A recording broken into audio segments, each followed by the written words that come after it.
Today I'm going to show you a few of the mods that I've done to the Bezgar 8, or as I like to call this one, WREX. The first things you'll notice are the chassis. Here is what the stock body looks like. So what I've done on mine, I'll put them side by side here so you can see. I've taken off the light rack. I've taken off the whole top panel. I took off the heads of the guys there. I removed a couple of the screws from this here, right here, to reduce weight. I removed the rear wing here to reduce weight. Basically did as much as I could to reduce weight without damaging its structural integrity to protect the rest of the chassis, to protect the rest of the car. And then I added WREX here on top, and he actually works as a bumper for those upside down tough lands. He's very squishy and soft, it's great, and he bounces, and he often helps this car to self-right, which is really great, so you don't have to go out there and do the walk of shame. Under the hood, we'll see some more changes that I've done. I'll pop this bad boy off here. So you can see right away, these are not the shocks that come on the Bezgar 8. These actually come on the Bezgar 1, and I took them off of a not functioning Bezgar 1 and put them on this guy. And I also set them to the innermost screw hole here, so they've got the largest angle, which is going to give it a softer travel. It's going to be easier to make those springs compress because of the angle that they're at. And then next you might notice, well, what are those rubber bands doing on there? Those rubber bands keep this linkage inside of here. There you go, that's a good view. That linkage right there from coming apart. You see that screw? That screw right there? That little one? That little screw holds this linkage together, if only barely. There's a little ball inside of this arm that linkage is holding together, and it keeps the wheel on, and it keeps the steering. You can see it's got the steering right there. And it likes to pop off. When you land hard, this spring puts a lot of pressure, this shock absorber puts a lot of pressure on the underarm here, and it pops that linkage apart. And that happens on all four. You can see I've done it on the back as well. That happens on all four. The back, they did decide to use the better screws. They're the ones with the slightly larger heads. But even those just pop right out of this car when you do even a great landing, when you land nice and flat and let the suspension do what it's supposed to do. If you've tuned your suspension so that it's nice and soft, even that, it'll pop that linkage apart.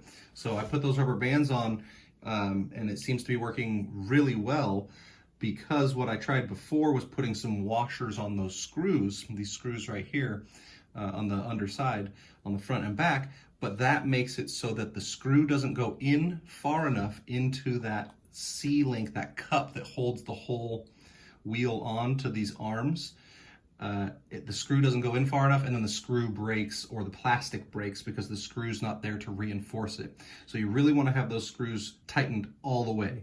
That's a really important thing to do. What else have I done to this thing? I have, of course, I mentioned tuning the shocks.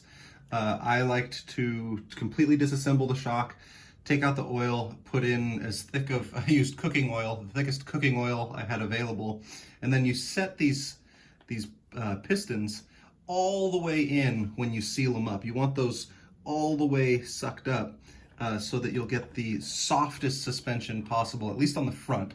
You want that front suspension nice and soft, and that'll really help protect the whole car.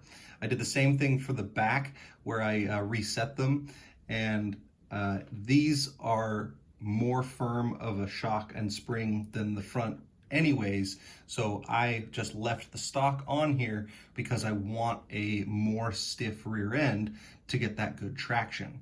The next thing I did was I swapped out the rear end parts for the revision, and you'll notice it's got metal drive shafts here. And those metal drive shafts supposedly will deliver the power a little more efficiently, a little more effectively, and be less likely to break. I've never broken a drive shaft. I have lost some when those linkages come apart and the drive shafts fall out, but I've never bent one of these on this car. So it didn't seem to be a problem, but they decided to fix it anyways because I guess some people were breaking those. And then the most important thing that I did to this car was I disassembled this entire part. You start by taking off this cover, and then you have to basically take the entire rear end off. You remove these 4 screws here, and then you remove these 2 screws here. That takes out the entire motor and the entire transmission, the whole back end. And I serviced the entire gearbox and transmission by adding a liberal amount of grease. I greased up all the gears, and I put in the alternate gears that it gives you, these right here, and it gears it to go a higher top speed. Now immediately after doing that, I broke that gear, and one of the teeth is bent, and so it chunks when you leave that one in. So I put the stock one back in, but I did manage to leave the other gear that there's white and black ones, and the other one of these, that's a black one that has the teeth to give it that faster top speed gearing. I left that in there, and I replaced the broken, I guess this is the spur gear. I replaced this back with the stock one. So we're kind of a mix between the 2 sets of gearing. And it seems to be working quite well. I don't get any cogging, and it goes pretty darn quick. And it's got a good, once it's rolling and you really lay into the throttle, it really likes to pick up. It's got good torque and that higher RPM, higher speed. And then I'm using this as my control.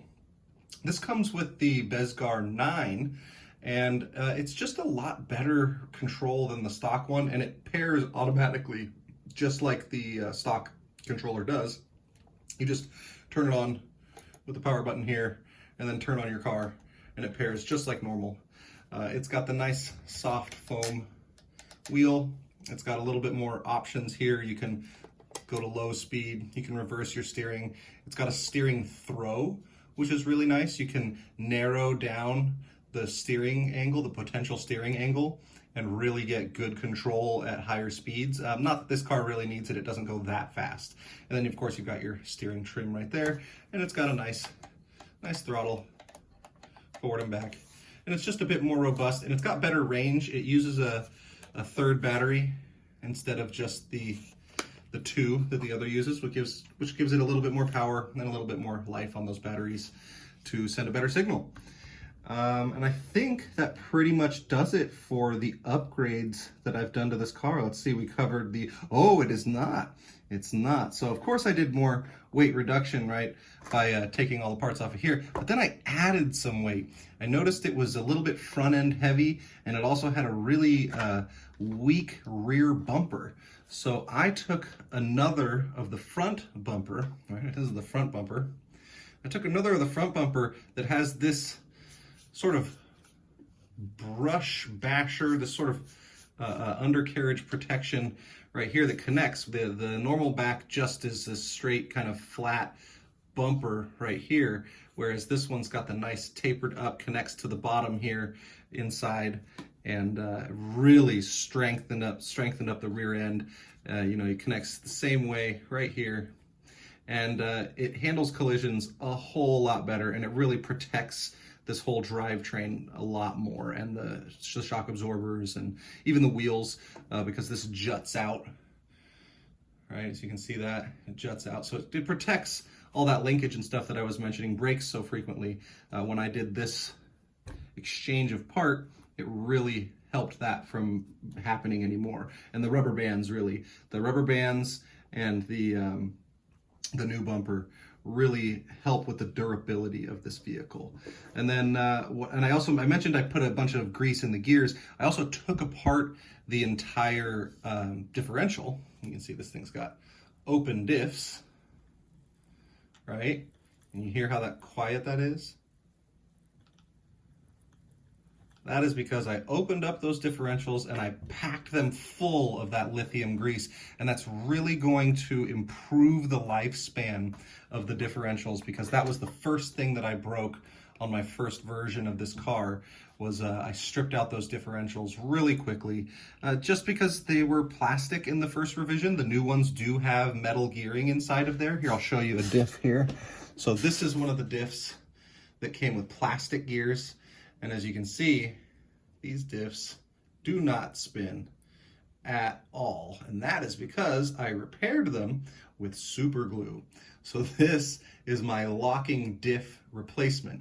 I can stick this in there, replace the differential, and have locking diffs. It gives it a little more predictable burnouts. It's a little bit more predictable in loose gravel, whereas the open diffs, you can really get some uncontrollable drifting, uncontrollable single wheel spin that can be a little bit disheartening. But honestly, filling those metal diffs completely with grease sort of helped with that. You've got, in a sense, this limited slip diff by just packing it full of grease. So those are the upgrades that I've done to the Bezgar 8, or as I like to call him, WREX.